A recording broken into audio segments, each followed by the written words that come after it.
इतक्या वेळा हेच तर करत आलोय ना. फक्त यावेळेस अडचण थोडी जास्त आहे, पण ठीक आहे, आपण करू मॅनेज काहीतरी. माई मोठं स्टेज आहे, एवढं स्टेज नव्हतं याच्या आधी कधी मोठं. तुम्ही या वेळेला काय करणार ते सांगा मला. मागे कोणी फिरकणारच नाही अशी व्यवस्था करूया आपण. बाउन्सर्स ठेवू तिथे. तुमच्या ना डोक्यावरच बाउन्सर जातो. हा प्रश्न तोच आहे ना. पण हा व्यवस्था करणार कुठं? वेगळी रूम कुठं शोधणार आपण? वेगळी रूम?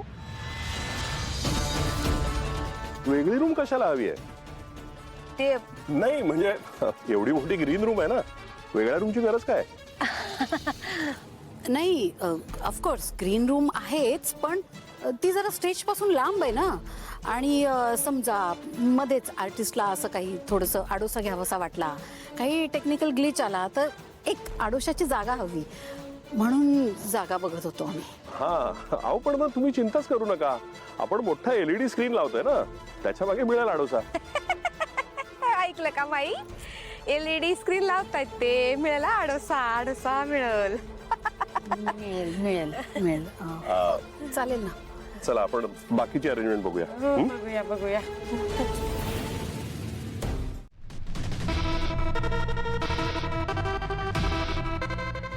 मॅडम, आम्ही कालच थिएटरमध्ये जाऊन आलो. सगळे एंट्री एक्झिट पॉईंट बघून घेतले. काम अगदी सोपं आहे.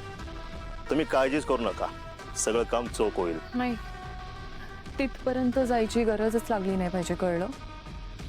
त्याआधीच आपलं काम झालं पाहिजे. हा आपला प्लॅन C आहे. या आधी 2 प्लॅन आहेत ऑलरेडी.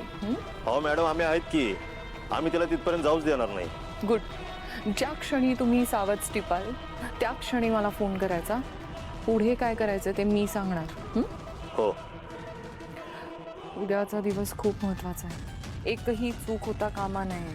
लक्षपूर्वक काम करा. डोळे झाकून आमच्यावर विश्वास ठेवा. आम्ही शिवानी मॅडमची माणसं आहोत. आम्ही कधी चुकत नसतो. तिच्याच भरोश्यावर काम दिलंय तुम्हाला.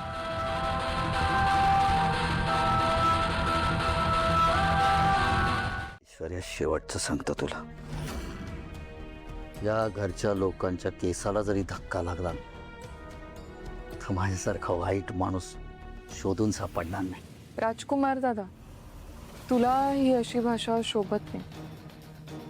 तू सुधारलास ना आता.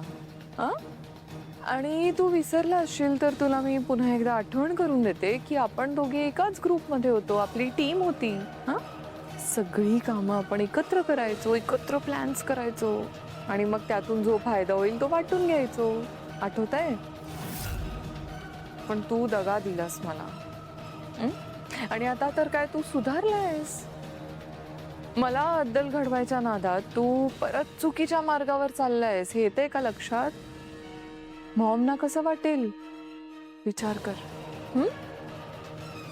नाही म्हणजे तू आता तुझ्या फॅमिलीचा विचार केला पाहिजे. अमृता वहिनी आई होणार आहे, बाळ होणार आहे तुला, तू बाप होणार आहेस. त्यांचा विचार कर ना. नाहीतर काय, पुन्हा एकदा तुझं या घरातलं अस्तित्व जरा धोक्यात येईल. परत एकदा घरातून बाहेर जावं लागेल ना, आणि आता ते तुला परवडणार नाही. त्यामुळे चांगला विचार कर आणि चांगल्या मार्गावर जा. मला काम आहेत. पण बरं झालं आज सगळी कामं होऊन गेली. नाही माई, उद्या वेळच मिळाला नसता आपल्याला.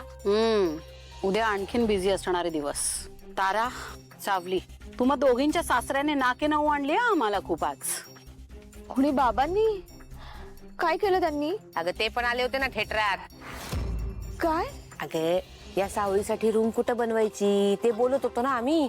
हे आपले सारखे दत्तासारखे मागेच उभे. बाई टेन्शन आलं होतं किती माहितीये. बापरे, त्यांनी तुमच्या दोघांचं बोलणं तर नाही ना ऐकलं?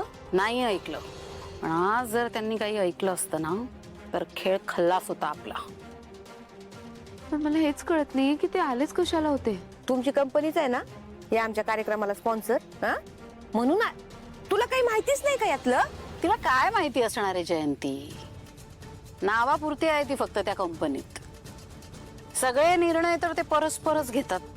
काय झालं होतं सावळे, म्हणजे सारंग साहेबांनी ना या शोची सगळी जबाबदारी दिली तुझ्या बाबांवर, म्हणजे डॅडवर. हा, त्यामुळं ते ना जातीनं काय हवं काय नको ते सगळं बघत होते ग. पण आम्हाला टेन्शन आलं होतं ना बाई. मला वाटत होतं बिंग फुट्ट की काय आपलं. अरे बापरे, पण जर बाबांनी स्वतःहून या सगळ्यामध्ये लक्ष घातलं तर मम्मा आपल्या गाण्याचं सत्य खूप इझिली ओपन होईल मेंदळे फॅमिली समोर. असं कसं ओपन होईल? आजवर कधी झालंय तर आता होईल. मी पण आहेच ना. हा, त्यामुळे अजिबातच डोंट वरी. हा, ही जयंती आहे ना तोपर्यंत काय बी गडबड होणार नाही. तुम्ही लोक टेन्शनच घेऊ नका. मला ना उलट तू असली की जास्त टेन्शन येतं की आता काही ना काही होईल आणि भांड फुटेल. उलट मला तर सगळे चांगले संकेत वाटतात. म्हणजे बघा ना, जगन्नाथजींमुळे तारा मॅडमचं पिक्चरचं शूटिंग पुढे ढकललं गेलं आणि आता सुद्धा आपला हा कार्यक्रम आपली कंपनी स्पॉन्सर करते. एक मिनिट, काय म्हणालीस? जगन्नाथजींमुळे ताराच्या फिल्मचं शूट पुढे गेलं? हा, अगं सावली, मग मला या आधी नाही का सांगायचं? तू आत्ता सांगतेस?